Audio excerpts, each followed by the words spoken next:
Hello happy. ഇന്നുണ്ടാക്കുന്നതാണ് നമ്മുടെ ഗാജറിൻ്റെ ഹലുവ, നമ്മുടെ carrot halwa എന്ന് പറയും മലയാളത്തിൽ. ഞാൻ മാർക്കറ്റിൽ പോയിട്ട് ഒരു 2 കിലോ നല്ല ചുമന്ന ഹലുവ ക്യാരറ്റ് മേടിച്ചുകൊണ്ട് വന്നിട്ട് കദ്ദുകസ് എന്ന് പറയും. നമ്മൾ ചെറുതായിട്ട് ഈ പറയുന്ന സംഭവത്തിൽ ഉരച്ച് ഇതിനെ നമ്മളിങ്ങനെ ചെറിയ ചെറിയ ചെറിയ ചെറിയ ചെറിയ പീസുകളാക്കി കേട്ടാ.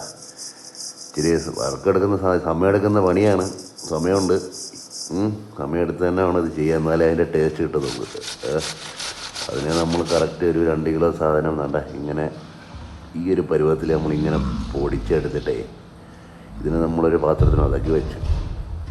പിന്നെ അതിൻ്റെ കൂടെ ചേർക്കാനുള്ള കുറേ ഇൻഗ്രീഡിയൻസ് ഐറ്റംസ് ഉണ്ട്. അതിനകത്ത് നമുക്കൊരു 2 ലിറ്റർ പാല് ഞാൻ സെറ്റ് ചെയ്തിട്ടുണ്ട്.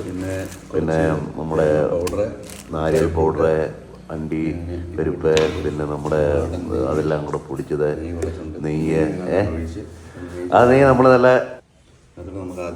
ഇച്ചിരി കട്ടി കൂടി ചീനിച്ചട്ടിക്കകത്തോട്ട് ഒരു 2 തടം നെയ്യ് അങ്ങോട്ട് ഒഴിച്ച് അത് ചൂടായപ്പോൾ ഈ സാധനം അങ്ങോട്ട് എടുത്തിട്ട് ഇതങ്ങോട്ട് അടച്ചു വെക്കുമ്പോൾ തന്നെ പ്രത്യേക മണമുണ്ട്. നെയ്യുടെ മണം. ഈ നെയ്യും നമ്മുടെ ഈ ക്യാരറ്റ് കൂടെ അങ്ങോട്ട് മിക്സ് ആകുമ്പോഴുള്ളൊരു മണമുണ്ട് കേട്ടോ. എൻ്റെ അപ്പം മക്കളെ, അതിനെ നമ്മൾ വീണ്ടും അടച്ചു വെക്കണം. അടച്ചു വെച്ചിട്ട് നമ്മുടെ ഒരു ഫസ്റ്റ് 1 ലിറ്റർ പാൽ ഒഴിക്കണം.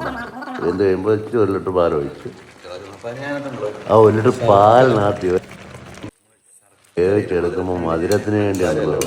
പഞ്ചസാര ചേർക്കരുത് ഇതിനകത്ത്. നമുക്ക് ചേർക്കേണ്ടതെന്ന് വെച്ചാൽ എന്നതാ, ശർക്കരപ്പൊടി. നല്ല പൊടിച്ച് വെച്ചിരിക്കുന്ന ശർക്കര ഇതിനകത്തോട്ട് ചേർത്തിട്ട് ഇവനെ നമ്മളോട് അടച്ച് വെച്ച് കുറുകണം. അതിനകത്തോട്ട് നമ്മുടെ അണ്ടിപ്പരിപ്പും മുന്തിരിങ്ങയും ബദാമും കൂടെ പൊടിച്ച് വെച്ചിരിക്കുന്ന സാധനം അങ്ങോട്ടിരുന്ന് കലക്കി എടുത്ത് ആ ഇളം ചൂട് ഇതിൻ്റെ മണം വരുന്നുണ്ടല്ലോ. കുറുകിയപ്പോൾ എൻ്റെ മക്കളെ, ഓരോ നോ പ്രിസർവേറ്റീവ്സിനകത്ത് പ്രത്യേകിച്ച് നമ്മൾ വേറെ സംഭവങ്ങളും ചേർത്തിട്ടില്ല. നല്ല വെന്ത് കുറുകിയ സാധനം, നല്ല വെന്ത് കുറുകിയ സാധനം. ഇവനെ നമ്മൾ വീണ്ടും ഞാൻ 1 ലിറ്റർ പാലോട് ഒഴിച്ചേട്ടാ. ഒഴിച്ച് അതിനെ ഒന്നുകൂടെ ഒന്ന് കുറുക്കിയെടുത്ത് അതിൻ്റെ ടേസ്റ്റ് നോക്കിയപ്പോൾ നമ്മൾ പല മലയാളികളെ ക്യാരറ്റ് ഹലുവയൊക്കെ വലിയ പ്രാധാന്യം കൊടുക്കത്തില്ല. പക്ഷേ എങ്കിലും ഞാനൊന്ന് പരീക്ഷിച്ച് നോക്കി. ഒരു രക്ഷയില്ല, നല്ല ടേസ്റ്റ്. മനസ്സിന് സന്തോഷം, സുഖം. അപ്പോൾ ഈ 2020 ക്രിസ്മസ് ഞാൻ മട്ടണും ബീഫും ഒന്നും വെച്ചുണ്ടാക്കിയില്ല. ഞാൻ ഇച്ചിരി ക്യാരറ്റ് ഹലുവ ഉണ്ടാക്കി വെച്ച് കേട്ടോ. അപ്പം ഓക്കെ, എല്ലാവർക്കും നല്ലൊരു ക്രിസ്മസ് ദിനാശംസകൾ. Happy new year.